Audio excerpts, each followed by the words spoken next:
दोस्तों, दूसरे बड़े पेड़ों की छांव में खड़े पेड़ कभी छांव नहीं दिया करते। खुद छांव देने के योग्य होने के लिए कड़ी धूप में तो खड़ा होना ही पड़ता है। जी हाँ दोस्तों, ये बात बिल्कुल सही है। और ये बात भी है कि जितना आप पाना चाहते हैं उससे अधिक देना सीखें। दोस्तों, मेरी इन दोनों ही बातों को चरितार्थ करते हुए आज मैं अपने कार्यक्रम संघर्ष साहस जिंदगी में एक ऐसे व्यक्ति से आपकी मुलाकात करवाने जा रही हूँ जो स्वयं में एक ऐसा वृक्ष है जिनकी छांव में न जाने कितने लोग फल फूल रहे हैं। एक ऐसा व्यक्ति जिनके लिए पर्यावरण संरक्षण एवं दुर्लभ प्रजाति के वृक्ष एवं जड़ी बूटियों का संरक्षण ही उनके जीवन का एकमात्र लक्ष्य है। नमस्कार, मेरा नाम किशन सिंह मलड़ा। मेरे बाबू नाम श्री हिम्मत सिंह मलड़ा।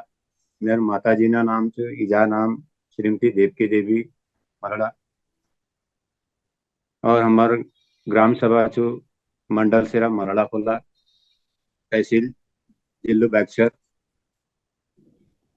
मैं सब पर्यावरण में बचपन बैठी छू, तो मैं देवकी लघु वाटिका माध्यम पर्यावरण संरक्षण में काम करूं। आज आपो दिगे मेरे बातचीत श्रीमती किरण पंत जी दिगे माध्यमन होने, तो बहुत बहुत आभार, धन्यवाद।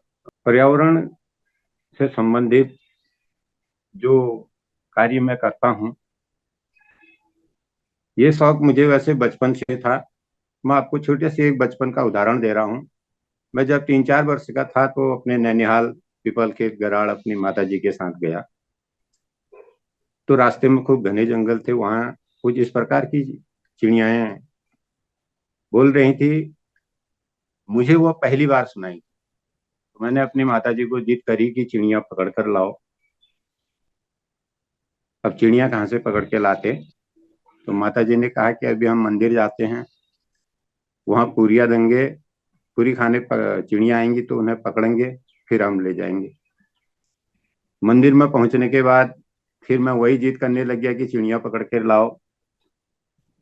तो काफी प्रयास के बाद जब मैं नहीं समझा तो माता जी ने मुझे एक शब्द कहा कि हमारे वहां तो घने जंगल पातो नहीं है, ये तो पातल में रहते हैं। अब मैं उस समय पातल के बारे में इतना नहीं जानता था, लेकिन जो माता जी ने कहा तो मैं मान गया। दूसरे दिन हम घर वापस आ गए। तो कुछ दिन तक ऐसा लगा कि पातल बनाओ, यानी पातल माने घने जंगल बनाने की जो बात थी। मैं अपनी माता जी से बार बार कहता कि पातल बनाओ, पातल बनाओ। तो उस दौरान माता जी ने कई तिमुल, मेहल और आम की गिटलियां ऐसे मेरे साथ लगवाई। 1990 में अपनी माता जी के नाम से दीप की लघु वाटिका की स्थापना की। अब तक हमने करीब 15 शांति वनों का की स्थापना की। 5 हेक्टेयर से 15, 20, 25 हेक्टेयर तक क्षेत्रफल को सघन पौधरोपण के हिसाब से हम वो कर रहे हैं।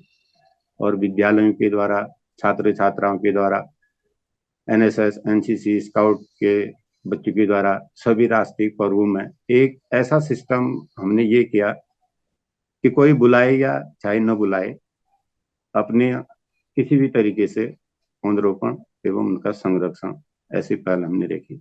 तो बहुत अच्छा लगा। विद्यालयों का सहयोग मिला, वन पंचायतों का सहयोग मिला, वन विभाग से सहयोग मिला। उनके साथ हमने फॉरेस्ट में ही शांति वन की स्थापना की और जो प्रजातियां हमारे पास थी उनका वपन किया।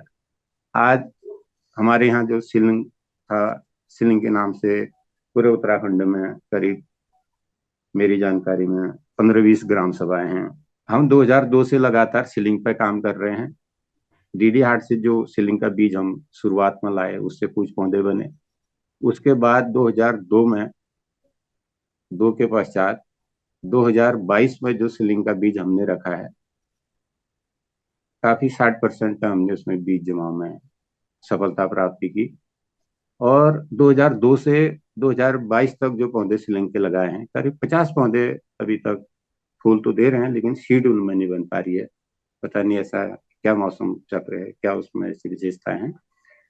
उसको लगाने का विशेष मकसद ये हमारा, पुराने जमाने में जो नौलू में के आसपास शिलिंग के पौधे होते थे, वहां लोग शिलिंग चंद्राणी, एक शब्द है चंद्राणी मीन्स शुद्धता, उन जल स्रोतों के पास जाके उस पानी को पीते थे, उससे नहाते थे। तो उनकी एलर्जी और दांत खाज खुजली कई प्रकार से मानसिक शांति उनको रहती थी और बीमारी से छुटकारा हो जाता था। और हमारा प्रयास ही रह रहा है कि हम जब प्रत्येक नौलूं पे और मंदिरों पे शिवलिंग के पौधे लगवा रहे हैं। दूसरा, 2004 से हम लगातार चंदन पर काम किया, तो आज सैकड़ों पौधे हमारे क्षेत्र में चंदन के हैं और कई लोग उसके बीज से मालाओं का अपना उससे भी रोजगार प्राप्त कर रहे हैं और उसकी टहनियों की लॉपिंग करके दवा वालों से संपर्क करके 500-600 रुपये किलो उससे भी रोजगार प्राप्त कर रहे हैं। और जो पक्षी प्रसाद से चंदन फैल रहा है वो उत्तराखंड के लिए बहुत बढ़िया है। सिर्फ हमें उसे पहचानना और उसे बचाने की आवश्यकता है। रुद्रांश 2004 से हमने अपनी वाटिका में लगाया, तो अभी हम हजारों पौधे पूरे प्रदेश में लगा चुके हैं, अन्य प्रदेश में भी दे 2, 3, 4 मुख का रुद्रांश बहुत अच्छा हमारे उत्तराखंड में हो रहा है। यदि हम रोजगार की दृष्टि से देखें धार्मिकता के साथ साथ, तो बहुत अच्छा रोजगार हम, और जो 3 मुखी बिल्कुल 98% 3 मुखी रुद्रांश हमारे उत्तराखंड में है, उसको हम बर्मा विष्णु महेश के नाम से एक पेटेंट अपना बना सकते हैं और अच्छे खासे चंदन के वन बना सकते हैं। चंदन परजीवी है, तो उसके साथ हम संयुक्त रूप से जो हमारे यहाँ की आबोहवा जैसी है वैसे हम फसल भी ले सकते हैं। अमरूद के बगीचे उसके साथ लगाए जा सकते हैं, पांगड़ के बगीचे उसके साथ लगाए जा सकते हैं, अखरोट भी उसके साथ अटैच किया जा सकता है। अब प्रकृति का नियम परिवर्तन का है और परिवर्तन आवश्यकता की पूर्ति का एक बहुत बड़ा उपाय है। तो हमें भी कुछ न कुछ बदलाव अपने फसल पर लाना होगा। तो मेरे नज़र में मूंगा रेशम अगर हम अपनाएं, मैंने प्रैक्टिकल के तौर पर अपने बगीचे में जो 300-350 पौधों की हमारी नर्सरी है मूंगा रेशम वाटिका, आप अभी देखेंगे वीडियो के माध्यम से, उसमें संयुक्त रूप से हमने हल्दी, एलोवेरा, ब्राह्मी, इलमोड़ी, कपूर कचरी जिसे बन हल्दी कहते हैं, लेमन ग्रास, 10 फसलें ऐसी लगा रखी हैं जो जंगली पशुओं से सुरक्षित हैं और हम समय समय पर नकदी फसल उससे ले सकते हैं। और रही बात मूंगा रेशम की, यदि हमारे पास चारा उपलब्ध है तो हम हमारे यहाँ के सीजन के हिसाब से, मौसम के हिसाब से 3-4 फसल तो आसान से उसमें से प्राप्त कर सकते हैं। तो हमने देवी देवताओं के नाम से भी बनु का नाम रखा, गोलू बनु की स्थापना की, क्योंकि पहाड़ में तो हमारे न्याय के देवता हैं, उन पर लोगों की बहुत ज्यादा आस्था है। तो लोगों से गोलू के नाम से गोलू मंदिरों में पौध लगाए और गोलू वाटिकाएं बनवाई, माकुट गाड़ी भगवत के नाम से बनवाई, काल भैरव बागेश्वर के नाम से वाटिकाएं बनवाई। 2012-13 में जो आपदाएं आई, उस समय नंदा राजजात का काल था, तो हमने नंदा राजजात यात्रा के दौरान बागेश्वर से ग्वालदम तक पथ वृक्षारोपण कार्यक्रम रखा था और 2 नंदा स्मृति वाटिकाएं बागेश्वर में बनी थी। एक नीलेश्वर पर्वत बागेश्वर में और दूसरा गरुड़ ब्लॉक में कोट ब्राह्म जी के बगल में नीला डूंगरी में स्थित बनाया था, जहाँ की अभी करीब 5-6 हजार पौधे नीला डूंगरी में पूरे अच्छे बचे हैं। और नीचे जो जल स्रोत है वो भविष्य में और ज्यादा पुनर्जीवित होगा। तो वहाँ के लोगों को धन्यवाद भी दूंगा जिन्होंने आस्था के साथ साथ इस प्रकार से रख रखाव किया। तो अब तक देवकी लघु वाटिका मंडल सेरा से 1 करोड़ पौध लगाने का मेरा अपना लक्ष्य है, लेकिन अब तक हम 8.5 लाख पौध विभिन्न स्थानों पर रोपण और पौध भेंट कर चुके हैं।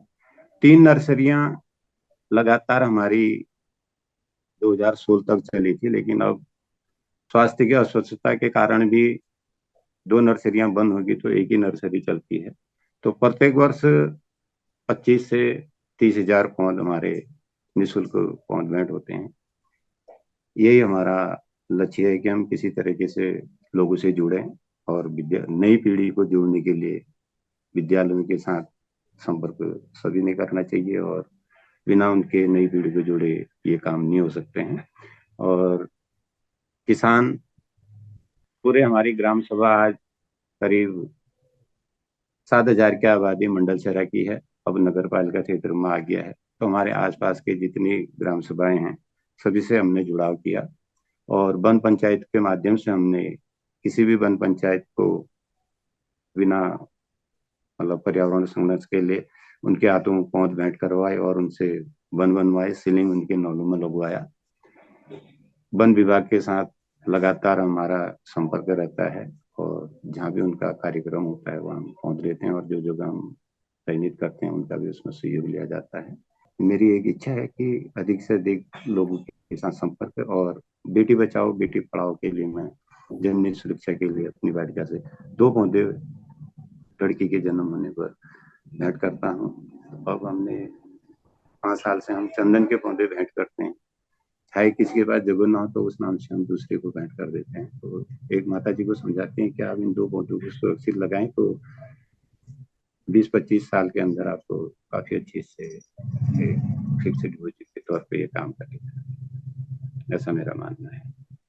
हम किसी भी तरीके से अपने माता पिता, अपने गुरुजनों, अपने भाई बहनों, किसी का अगर सम्मान आदर सेवन नहीं कर पाए तो कम से कम इतना मौका तो मनुष्य को मिलता ही है कि वो अपनी भरपाई प्रकृति के प्रति कर ले। जरूरी नहीं है कि वो पौधा ही लगाए, लेकिन कहीं पर भी कोई किसी ने पौधा लगाया हो या वन बन रहे हो तो वहां पर वो सहयोग करे। दोस्तों, आज हमारे उत्तराखंड में गांवों से लोग पलायन कर शहरों की ओर जा रहे हैं। उनका ये कहना है कि जंगली जानवरों के चलते अब खेती कर पाना असंभव हो गया है। ऐसे में किशन जी ने बताया कि ऐसा कुछ भी नहीं है। यदि खेतों में कुछ विशेष प्रकार की जड़ी बूटियों के पेड़ लगा दिए जाएं तो जंगली जानवर आसपास भी नहीं आते। आज किशन जी ने स्वयं की कई वाटिकाएं स्थापित कर दी हैं, जहां सैकड़ों तरह के ऐसे वृक्षों की प्रजातियां हैं जिनका उत्तराखंड की जलवायु में हो पाना भी असंभव था। डेनमार्क, जापान, ऑस्ट्रेलिया जैसे देशों से कई शोधार्थी उनके पास आते हैं और इन दुर्लभ जड़ी बूटियों की जानकारी उनसे लेकर जाते हैं। दोस्तों, हमें गर्व है एक ऐसे उत्तराखंडी पर जिन्होंने अपनी लगन और मेहनत से आज विदेश तक में अपनी पहचान बना ली है। कई पुरस्कारों से सम्मानित श्री किशन सिंह मलड़ा जी के संघर्ष की कहानी। दोस्तों, नमन है ऐसे व्यक्तित्व को और ऐसी महान सोच को।